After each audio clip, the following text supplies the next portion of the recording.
నాకు జరిగిన practical example చెప్తా నేను. మొన్న మార్చ్ ఏప్రిల్లో స్కూళ్ళలో ఒక స్కూల్కి వెళ్ళా, ప్రైవేట్ స్కూల్.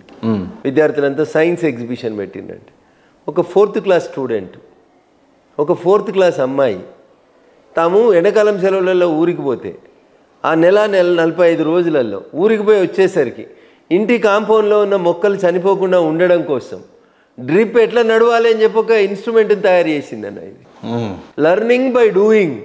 చదువుకుంటూనే వాళ్ళు పనిచేయడం ఎట్లా అనేది నేర్చుకునే విధానంగా మన విద్యా విధానం మారాలని కోరుకుంటున్నాం. మనం డిగ్రీ అయిపోయింది, ఉద్యోగం ఇయ్యనే కాడి నుంచి ఇగో నేను ఒక పని నేర్చుకొని వచ్చిన, నాకు ఇంకో 10 మందికి ఉద్యోగం ఇస్తా అనే రీతి లోపల జాతీయ విద్యా విధానం లోపల మార్పులు తీసుకొచ్చేందుకే నూతన విద్యా విధానం పాలసీ తీసుకొచ్చినాం.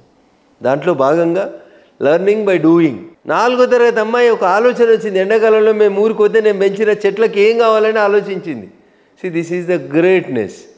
ఎంతసేపు పిల్లల్ని పుస్తకాల పురుగులుగా బట్టి కొట్టే మిషన్లుగా మానేసి వాళ్ళని లర్నింగ్ బై డూయింగ్కి తీసుకోవడం కోసం ప్రధానమంత్రి Shri schools, PM Shri schools కింద ఈ దేశంలో 14,500 స్కూళ్ళని, మోడల్ స్కూల్స్ని ఎంపిక చేసినాం. వీళ్ళందరి లోపల skill development, digital learning, multiple లాంగ్వేజెస్ని వాళ్ళ లోపల డెవలప్ చేసి వీళ్ళను భావి భారత పౌరులుగా తీర్చిదిద్దేందుకు పనిచేస్తూ ఉన్నాం.